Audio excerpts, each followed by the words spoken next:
What do you think when you see this video gamer? Some of the first words you might have thought of were lazy, and unproductive, or at least that's how a lot of people portray video gamers.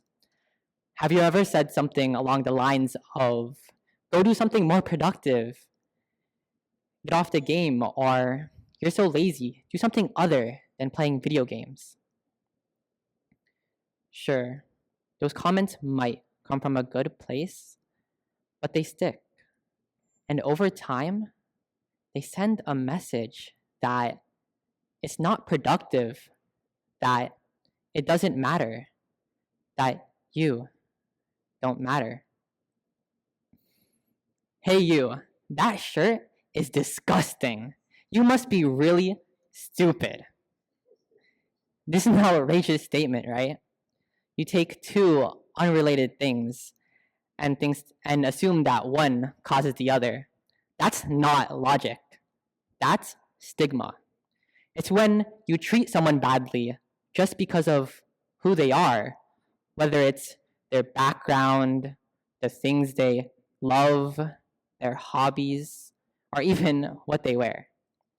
Today, I want to explore the stigma around video gamers and how it quietly harms millions of people, including me. I want to challenge the idea that video games make you lazy, when in fact, they make you feel human.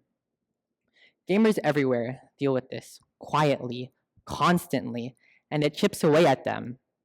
We can see this on subreddits where you can literally talk or blog about anything you want. If you've ever scrolled through the r/gaming subreddit, you've seen it. Story after story. Kids, teens, adults, sharing how they feel judged, misunderstood, even ashamed. They say things like, I love playing video games, but I always feel guilty, or it feels like I'm wasting my life.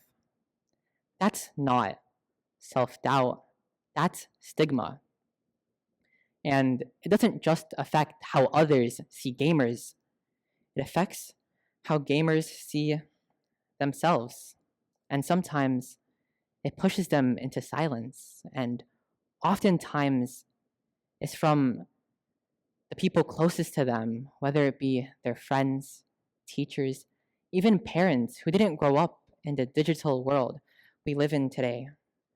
A study by Kohler and Griffiths says that gamers are still seen through the lens of the geek stereotype, socially awkward and isolated.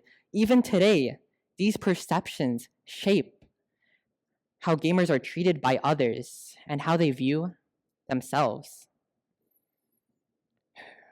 Let's be real, there is another side to this. Gamers do get hooked onto video games.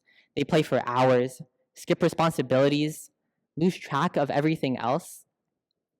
And in those cases, stigma, it doesn't feel so wrong.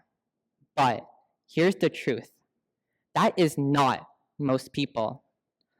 A study found that most gamers actually play in moderation, just like how someone can drink a cup of coffee and not get hooked onto caffeine.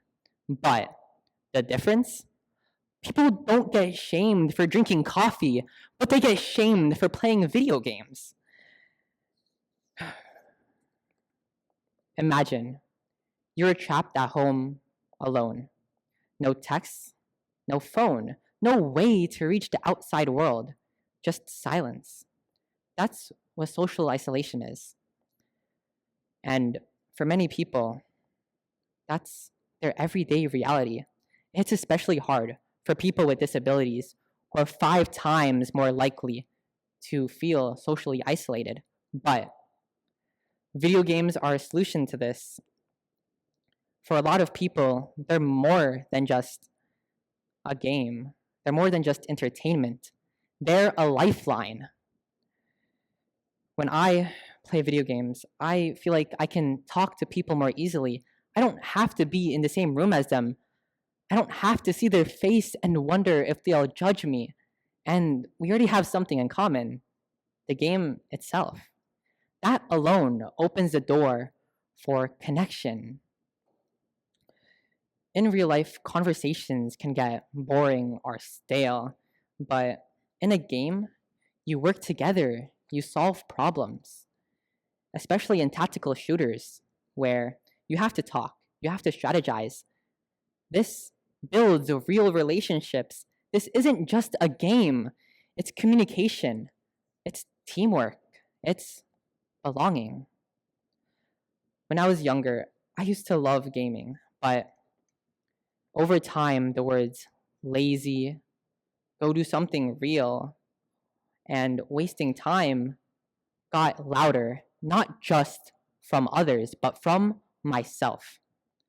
I started believing them, and many other people I know are personally affected by these negative stigmas, with their time playing video games becoming less and less because of built-up resentment, because of the fact that has been ingrained into their mind that games make you lazy and unproductive. Maybe you're sitting here thinking, this doesn't really apply to me. I don't even play video games.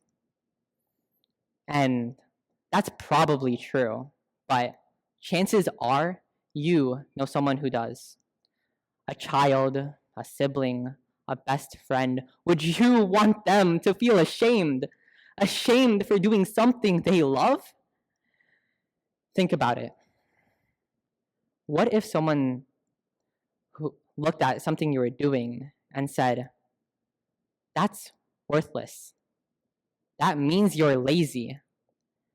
That means you're not enough. This isn't just about video games. It's about how we treat passion. It's about how we judge things we don't fully know. And honestly, it's so much more than just video games.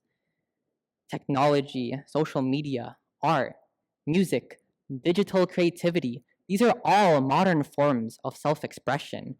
And when we start labeling them as less than, we start silencing voices that might never come back. Now, imagine this. You've just come home from a long day of work, or school, or practice. You're mentally drained, wiped. What would you want to do? For me and many others, we want to relax. And for millions, that escape comes from the form of video games. It's not about winning or leveling up. It's about logging in, laughing, forgetting the world for a little while. It's a break. It's a breather. A chance to just feel okay.